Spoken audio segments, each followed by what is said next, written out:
안녕하세요. 저는 올해 35살이 된 비혼주의자 김혜림이라고 합니다. 여기 라디오를 듣다 보니 제 또래도 많고 저보다 어린 친구들도 듣는 것 같더라고요. 그래서 정말 많이 고민을 하다가 결혼에 대해선 더 신중하고 조심하라는 이야기를 전하고 싶어 이렇게 사연을 남깁니다. 저도 처음부터 비혼주의자는 아니었어요. 그럴 만한 계기가 있었죠. 지금부터 그 이야기를 해보려고 합니다. 제가 이렇게 이야기하면 주변 사람들한테 연락이 많이 올 것 같긴 한데, 그래도 제 이야기로 누군가가 결혼을 놓고 고민하던 중이라면 조금이라도 도움이 될 것 같아 이렇게 용기를 한번 내봅니다. 일단 저희 집은 너무너무 가난했어요. 바닷가 근처에서 살았던 터라 그 초등학교 시절에도 새벽 3시, 4시 이때쯤 일어나 새우 껍질을 까는 일을 했었습니다.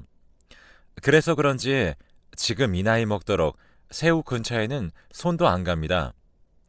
질리도록 먹어본 것도 아닌데 그 비릿한 냄새 아시나요? 워낙 많이 만지다 보니 새우 비린내가 손 곳곳에 배어들었었죠. 그래서 그랬던 건지 저는 이날 이때까지 억척스럽게 돈을 모았습니다. 고등학교를 졸업하던 날 그래도 제가 집안의 장녀였기에 대학이라도 보내주지 않을까 기대를 했었는데 그럴 여유가 없다며 제 손을 잡고 미안해하셨죠. 가난이라는 이유로 남들 다 가는 대학도 못 가는 제 신세가 서러워서 밤새 울었던 것 같아요. 부모님 원망도 정말 많이 했어요. 그렇게 며칠 동안 울며 밤을 지새던 어느 날 갑자기 이 가난에서 벗어나고 싶다는 생각이 번쩍 들었습니다. 그래서 일단 나가서 직장을 구하기 시작했어요. 고졸인 제가 할 수 있는 일이라고는 식당 일이나 작은 회사에서 사무 보조 일을 하는 수밖에 없었죠. 그런데 요즘 시대에 고졸이란 사실이 너무 창피했고 그 때문에 사무 보조도 떨어질까봐 두려웠었어요. 그래서 식당 일을 하기 시작했죠. 다행히 좋은 사장님들과 이모님들 덕분에 예쁨을 받으며 돈을 차곡차곡 모을 수 있었어요. 그러던 중 한 이모님이 우리 혜림이는 손끝도 야무져서 딱 요리사가 되면 좋겠다 라고 하시더라고요. 그 말이 제 운명처럼 느껴졌습니다. 저는 그 길로 한식, 양식, 조리사 자격증을 땄어요. 그리고 집과는 조금 떨어진 대도시로 나가 호텔 레스토랑의 셰프 보조로 일을 하게 되었습니다. 아직 친구들은 대학을 다니며 부모님에게 용돈을 받으며 생활했는데 저는 벌써 22살의 나이에 그래도 직장이란 걸 얻게 된 거니 주변에선 다들 엄청나게 부러워했었습니다. 비록 보조부터 시작했지만 꿈에 한 발자국 더 다가간 것만 같아 너무 행복했어요. 그렇지만 남들이 부러워했던 것만큼 제 삶이 나아진 것은 아니었어요. 제 집은 여전히 가난했고 제 아래로 남동생 2명에 여동생이 1명이 있었거든요. 월급으로 180만 원을 받았어요. 그중 100만 원은 고스란히 집에다가 생활비로 드려야 했죠. 그리고 저는 거기서도 40만 원을 저축을 했어요. 그렇게 억척스럽게 돈 모으는 일에 미쳐 살다 보니 동료들과 어울릴 수가 있었겠나요? 다들 저만 보면 뒤에서 수군거렸어요. 꼭 저렇게 살아야 돼? 구질구질하다. 라며 험담하는 소리도 여러 번 들었어요. 그럴 때마다 억울하고 분했지만 어쩌겠어요. 제 집안이 이런 것을. 그렇게 전 시간이 지날수록 더욱 돈에 집착하게 되었죠. 레스토랑에서 보조이긴 했으나 셰프로 일을 하고 있었지만 헤드 셰프도 아니었고 새파란 신입이라 돈을 많이 벌기가 어려웠어요. 그래서 전 일이 끝나고 남는 시간엔 부업 같은 것들을 하며 돈을 모았죠. 생각보다 그런 여러 부업들이 꽤나 쏠쏠해서 매달 100만 원씩 저축하게 될 수 있었죠. 그렇게 저는 돈을 모으는 재미로만 살아왔어요. 그렇게 8년 정도 일하고 나니 제 수중에 1억이라는 거금을 모을 수 있었어요. 그동안 8년의 경력이 있다 보니 월급도 꽤나 많이 올랐고요. 제 동생들도 다들 졸업하고 자신의 직장에 자리 잡으니 생활비도 보낼 필요가 없었죠. 그러다 보니 저도 좀 여유로워지기 시작하더라고요. 그런데도 그 짠순이 습관이 어디 가겠나요? 이미 근검절약은 저와 한 몸이 된 지 오래였고 주변 친구들도 저더러 야, 이제 그만 좀 긁어모아. 너도 좋은 옷 좀 입고 연애도 좀 하고 그래. 라며 핀잔을 주기도 했어요. 그도 그럴 게 저도 벌써 28살이더라고요. 그런데 저는 친구들처럼 돈을 펑펑 쓰면서 살고 싶진 않았어요. 내 삶은 내 거라고는 하지만 돈이 없으면 그 삶이 어디 행복한 삶이겠어요? 죽느니만 못하죠. 그래서 돈도 모으지도 않고 펑펑 쓰며 다니는 친구들을 보면 부럽다는 생각보다는 저러다 언젠가 돈 때문에 호되게 당할 거다 라는 생각부터 했었어요. 그런데 그랬던 친구들이 하나둘 결혼을 하고 남편도 잘 만나 여전히 호의호식하는 친구들도 보니 여태껏 나는 뭐하고 살았나 뭔가 조금 마음 한켠이 씁쓸해지더라고요. 친구들이 저한테 핀잔을 줄 때마다 오히려 저는 큰 소리 쳤었거든요. 돈 못 모아서 시집 못 갔다고 질질 짜지나 말어. 라며 오히려 더 자신만만해 했었는데 의사인 남편 만나 가는 친구들도 보고 사업으로 대박이 난 집안에 정말 못 만들고 시집을 가는 친구들을 보니 갑자기 허무해지더라고요. 그런 생각들이 꼬리에 꼬리를 물다 보니 저도 이렇게 혼자서 버티며 살 게 아니라 누군가에 의지하며 살고 싶다라는 생각도 들었어요. 그러던 중 친구 한 명이 저에게 자신의 남편 친구 중에 저랑 진짜 똑같이 사는 의사 친구가 있다고 하는 겁니다. 갑자기 동공이 확장되면서 심장이 벌렁벌렁 거리는 느낌이었습니다. 그리고는 못 이기는 척하며 소개팅 자리에 나갔죠. 세상에, 정말로 너무 잘생겨서 깜짝 놀랐습니다. 그리고 기가 막힐 정도로 똑같은 절약 습관을 가지고 있었죠. 다른 사람들한테 이야기하면 그렇게까지 살아야 하냐 하며 구질구질하게 살지 좀 말라며 핀잔 듣기 일쑤였는데 이 사람이랑은 아주 짝짝꿍 하나하나 다 맞았죠. 그렇게 저희는 밥도 먹는 둥 마는 둥 시간 가는 줄 모르게 이야기를 나누었어요. 지금 생각하면 왜 그랬을까 싶은데 다들 안 믿으실 거예요. 저희는 첫 소개팅인데도 돈을 아끼겠다고 공원에서 도시락 싸서 만났었어요. 완전 미쳤죠. 그 공원이 저희의 데이트 장소였어요. 짜장면이 땡기는 날이면 일단 서로 지인들에게 받은 쿠폰들을 모아서 짜장면집을 갔어요. 치킨도 예외는 없었죠. 그러다 초밥이 끌리는 날이면 제 본가에 갔어요. 본가 근처가 바닷가였기 때문에 부모님에게 항상 생선이 있었거든요.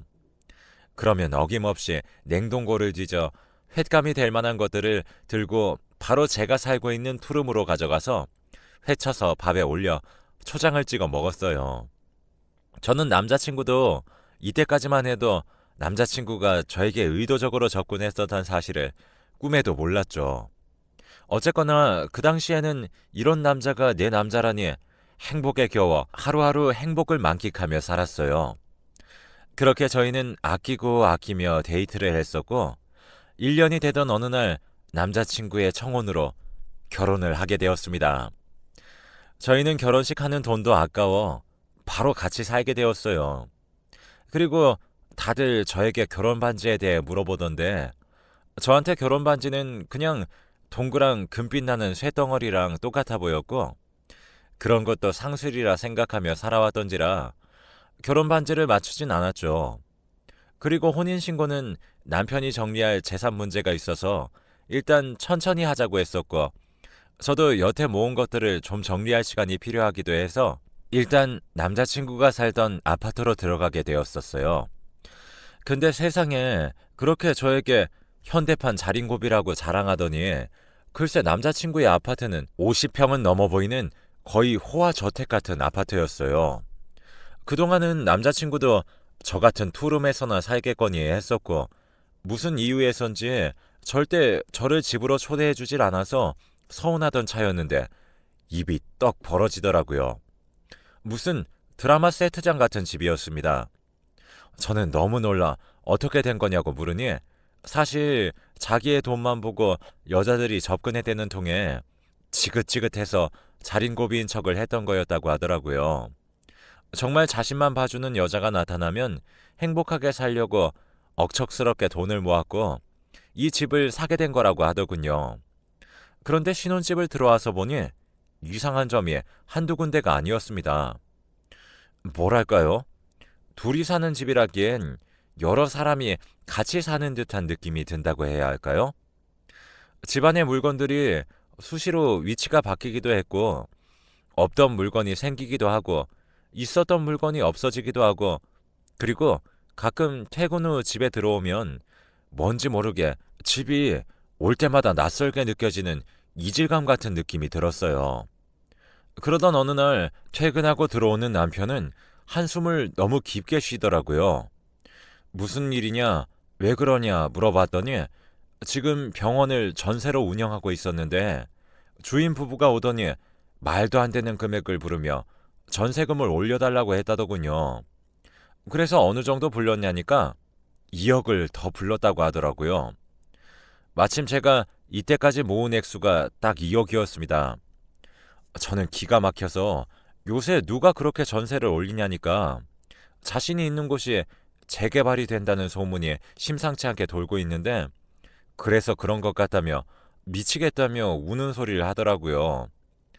한시가 급해 보여 어차피 결혼을 했으니 제가 모은 재산을 정리해 남편에게 모두 주기로 결심했어요. 남편은 그런 제 결정에 너무 고맙다고 정말 아껴주며 잘 모시며 살겠다고 아이처럼 기뻐하더군요.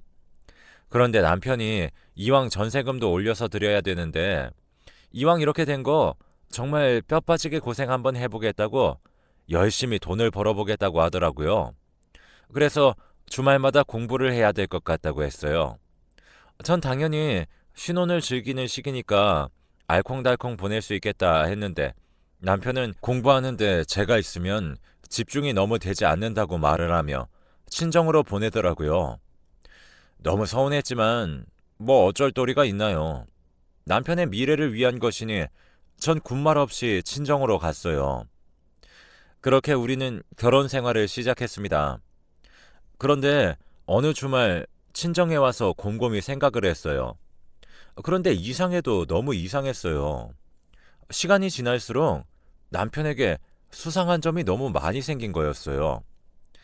저번 주에는 글쎄 퇴근을 하고 집에 들어갔더니 짙은 여자 향수 냄새가 나더라고요. 그래서 남편에게 물었더니 아, 엄마가 왔다 갔거든. 엄마가 뭐 선물 받았다며 신나게 향수를 뿌려대더라고. 라며 말하길래 그런가 보다 하고 넘겼는데 더 이상한 것은 바로 식기류 쪽이었습니다. 제가 식기류 쪽에 욕심이 많아요.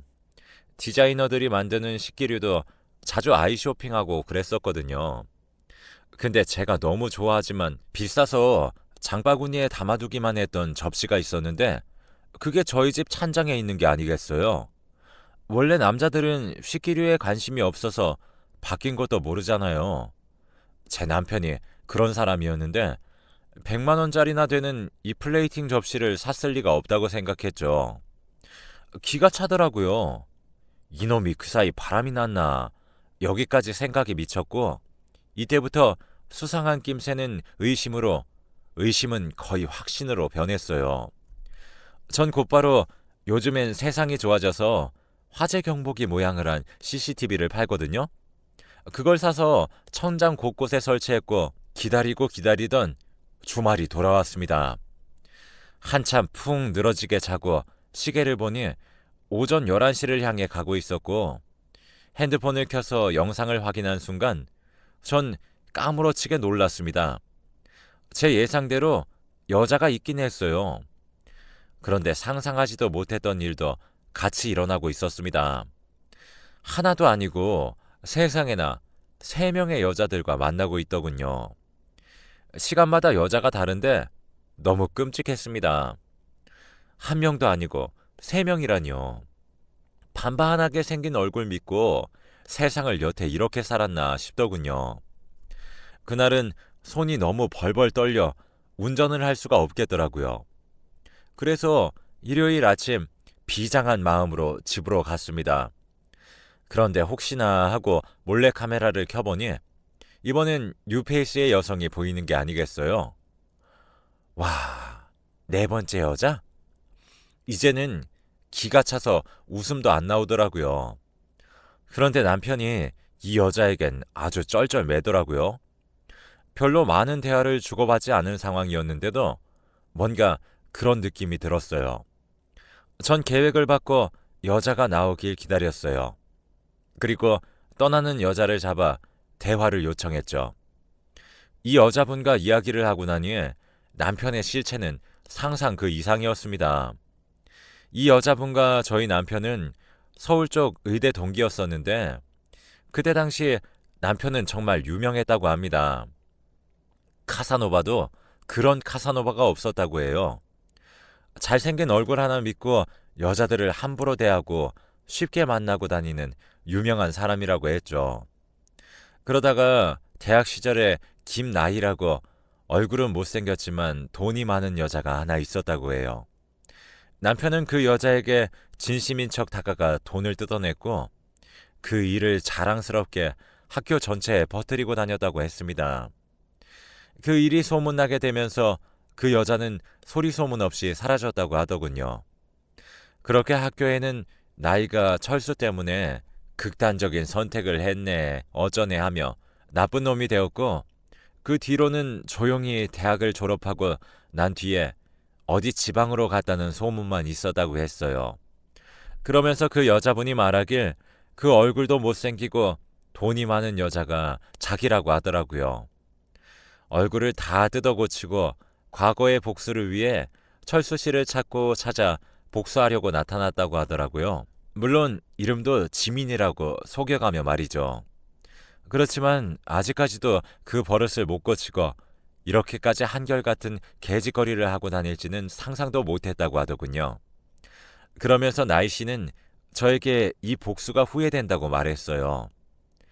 자신이 어렸을 적엔 학교에 그런 소문이 돌아서 자기 미래가 막힌 기분이 들어 정말 딱 죽고 싶었다고 합니다. 고생 끝에 입학한 학교였지만 때려칠 수밖에 없었고 그렇게 만든 철수 씨를 죽도록 원망했고 복수하려고 이를 갈았대요. 그래서 자신의 복수를 위해 접근했지만 철수 씨가 자신의 마음을 얻어내기 위해 다른 여자들의 돈을 뜯고 있을지는 몰랐다고 하더라고요. 이게 무슨 말인가 했더니 오늘 나오는 길에 철수 씨가 다음 주 내로 15억짜리 아파트를 사주겠다고 떵떵거렸다고 하더라고요. 아마 이 15억은 저와 그 여자들 주머니에서 나올 돈이었겠죠. 제 이야기를 듣고 나이 씨는 이제 복수를 멈춰야겠다고 말을 하더라고요. 그때 저에게 아주 좋은 생각이 났습니다. 나이 씨와 더불어 저도 철수 씨에게 한 방 먹이고 거기 있던 여자들도 더 이상 철수 씨에게 먹잇감이 되지 않게 온 천하에 철수 씨의 실체를 까발릴 수 있는 계획이었죠. 첫 번째 계획은 일단 철수 씨의 전 재산을 몰수해버릴 흡혈귀라는 작전이었습니다. 나이 씨에게 주는 대로 다 받아먹고 더 많은 걸 받아내라고 했습니다. 이 작전은 아주 쉽게 진행되었죠. 두 번째 계획은 철수 씨에게 당한 피해 여성들을 모으는 철수 죽고 우리 살자라는 작전명이었죠. 그렇게 철수 씨의 집에 드나드는 여자들에게 철수 씨의 진짜 모습을 보여주며 그 피해자가 다른 피해자를 물어오는 식으로 모았죠. 세상에 2주 정도 모았는데 10명의 여성이 모이더군요. 나이도 20대에서부터 50대까지 돈 많은 사모님들도 꽤나 있었습니다. 어쨌거나 이 작전도 다른 여성분들의 도움으로 성공적으로 모여들고 있었습니다. 그리고 대망의 마지막 계획은 의사 자격을 박탈시킬 만한 약점을 잡는 하이에나라는 작전명이었습니다. 처음엔 그냥 단순하게 의료 실수나 허위 진단 정도로만 생각하고 접근했는데 세상에 이런 정신 나간 인간이 다 있나 싶었어요. 나이 씨의 마음을 얻기 위해 돈 되는 건 다 끌어모으다 보니 자신의 의사 자격 면허를 다른 사람에게 몰래 빌려주기도 했고 손대지 말아야 할 영역까지 손을 대었더군요. 이 정도면 충분했습니다. 먼저 제가 철수 씨에게 가서 당신 여자들하고 놀아난 것들 내가 모를 줄 알아? 당신 고소할 거야. 했더니 당연히 눈 하나 깜짝도 안 하더군요. 안 그래도 제가 2억을 준다 하면서 시간을 끌 대로 끌어서 짜증을 냈었거든요. 아, 진짜 돈이나 좀 있나 해서 붙었더니 너 같은 여자들 널리고 널렸어. 그냥 입 다물고 꺼져. 라며 절 밀치더군요. 저는 더 폭력적인 상황을 만들기 위해 버텼습니다. 아니나 다를까 제가 버티니 폭언을 날리며 절 강하게 밀쳐버렸고 저는 큰 액션을 취하며 엎어졌습니다. 철수 씨는 그런 절 보며 그리고 인생 그렇게 살지 마. 그 돈 아꼈다가 나보다 더한 놈 만나서 돈 뜯기지 말고 그냥 날 주지 그랬냐? 이러더니 절 밖으로 내쫓았습니다. 그때까지도 그 집에 CCTV를 설치했었던 상황이었고 전 그 영상을 들고 바로 특수폭행건으로 고소했습니다. 법정 복도에서 마주친 철수 씨는 저를 지나쳐가며 너 같은 거 나한테 게임도 안 돼. 뭐하러 자기 쪽팔릴 짓을 벌여? 내가 이거 기각되면 너 이 바닥에서 뜨게 만들 거야. 라며 자신만만하게 들어가더군요. 저는 코웃음을 쳤습니다. 그리고 법정에 갔더니 아니나 다를까 특수폭행이라기엔 증거들이 조금 미흡했습니다. 그렇게 점점 철수 씨의 변호사 쪽은 기고만장해졌고 그렇게 승패가 거의 갈리는 듯 했죠. 그때 제가 변호사님께 이제 시간이 됐다고 했어요. 제 변호사님은 추가적으로 마약 사범으로 기소했습니다. 당연히 철수 씨 쪽은 아니라고 했죠. 철수 씨 쪽 변호사도 조금 당황해 하더니 의사인데 그럴 리가 있냐며 반박하더군요. 저희 쪽에서 증거물로 철수 씨의 머리카락과 거기에서 나온 마약 반응을 증거물로 첨부했죠. 그랬더니 철수 씨 표정이 점점 안 좋아지는 것을 느꼈습니다. 판사님께서는 일단 마약 쪽은 따로 재판을 열어야 한다며 나중에 다시 판결을 내리겠다고 하셨습니다. 그랬더니 철수 씨 쪽에서 조금 기가 산 듯 보이더군요. 그래서 이번엔 세 번째 펀치로 준비했었던 의료 및 의사법 위반으로 추가적으로 폭로하면서 증거로는 의사 자격을 빌려줬던 증거들을 제출했습니다. 판사님은 제 증거들을 쓱 보더니 보통 일이 아님을 직감하는 눈빛이었습니다. 이 기세를 몰아 집단 사기 및 갈취 혐의로 엄중한 처벌을 내려주시길 부탁한다며 증인들 20명을 불렀습니다. 여태 철수 씨에게 당했던 사람들이었죠. 거기 방청인들도 분노하기 시작했습니다. 철수 씨에게 욕을 퍼붓고 악을 지르기 시작했죠. 철수 씨도 세상에서 이런 일은 처음 당했겠죠. 세상을 잃은 듯 멍하니 허공을 바라보고 있는 모습을 보니 정말 통쾌하더군요. 판사님은 일단 모든 추가적인 기소사항을 검토해 형량을 정하겠다고 했습니다. 이쯤이면 징역도 벌금형도 피할 수 없었죠. 결국 철수 씨는 법원에서 의사 자격 박탈과 함께 마약 사범, 집단 사기죄 등등 나열하기 힘들 정도의 많은 죄목들로 총 13년이라는 징역을 선고받았고 벌금형으로 10억이 내려졌죠. 철수 씨는 그 판결이 나자마자 급하게 나이 씨에게 전화를 걸고는 자신을 한 번만 도와달라 애원했었죠. 나이 씨는 통화로 철수 씨에게 아참, 내가 진짜 이름을 말해줬던가? 나 나이야. 김나이. 라고 했더니 철수 씨는 그 못생겼던 그 나이? 어떻게? 라며 말을 채 잊지 못하더군요. 대충 나이 씨가 모든 걸 설명했고 철수 씨는 너가 나한테 이러고도 잘 살 것 같아? 라는 말을 끝으로 나이 씨는 전화를 끊었다고 해요. 우리의 통쾌한 복수극은 끝이 났고 그 뒤로 나이 씨와는 아주 절친한 사이가 되었죠. 서로 언니 동생 하기로 했어요.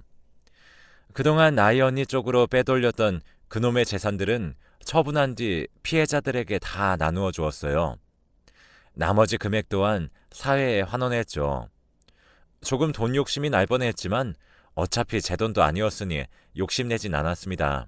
언니와는 아직까지도 만나면 그 얘기로 밤새 깔깔대며 웃습니다. 제 삶도 그 이후로 많이 변했어요. 돈도 적당히 쓰면서 살아야겠다 생각했죠. 이젠 그럴 여유가 있으니까요. 제가 그 사이 벌써 헤드 셰프가 됐거든요. 제 이름의 패밀리 레스토랑도 있고요. 이제는 더 열심히 살아서 사업을 더 키워보려고 해요. 이렇게 승승장구하고 있는 절 보고는 지인들은 하나같이 이제 좋은 남자만 만나면 되겠다고 하는데 저는 절대로 그럴 생각이 없어요. 그냥 지금 제 삶에 너무 만족하거든요. 아무튼 이 사연을 들으시는 분들 중 결혼을 앞두고 있거나 결혼을 생각하고 있는 분들이 있다면 정말 더 신중하게 고민하시면서 상대를 알아갔으면 좋겠습니다.